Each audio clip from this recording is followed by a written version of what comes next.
சேலத்தில் பேருந்து நிறுத்தத்தில் தனியார் மற்றும் அரசு பேருந்து நடத்துனர்கள் ஒருவருக்கொருவர் தாக்கிக் கொண்டதால் பரபரப்பு ஏற்பட்டது. கூடுதல் விவரங்களோடு இணைகிறார் நமது செய்தியாளர் தமிழ்ச்செல்வன்.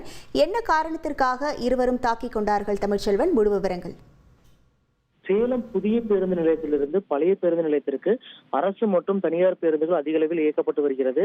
இந்த வழித்தடத்தில் 5க்கும் மேற்பட்ட பேருந்து நிறுத்தங்கள் உள்ளது. இந்த நிலையில் இன்றைய தினம் அரசு மற்றும் தனியார் பேருந்துகள் இரண்டுகளுக்கும் இடையே ஒவ்வொரு பேருந்து நிறுத்தத்திற்கும் யார் முதலில் நேரத்திற்கு செல்வது, பயணிகளை முதலில் யார் ஏற்றுவது என்று ஒருவருக்கொருவர் போட்டி போட்டுக் கொண்டு பேருந்தை இயக்கிக் கொண்டு வந்துள்ளனர்.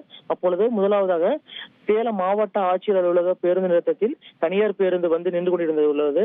அப்பொழுது தனியார் பேருந்தை கடந்து செல்வதற்காக அரசு நகர பேருந்து செல்ல முயன்ற போது 2 பேருந்துகளும் உரசி கொண்டது.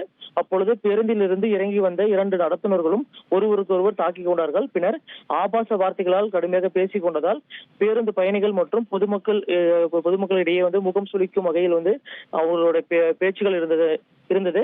பின்னர் பாதுகாப்பு பணியில் இருந்த காவல்துறையினர் உடனடியாக சென்று 2 பேருந்து ஓட்டுநர் மற்றும் நடத்துனர்களை கண்டித்து உடனடியாக பேருந்தை எடுத்து செல்லும்படியும் அறிவுறுத்தினார்கள்.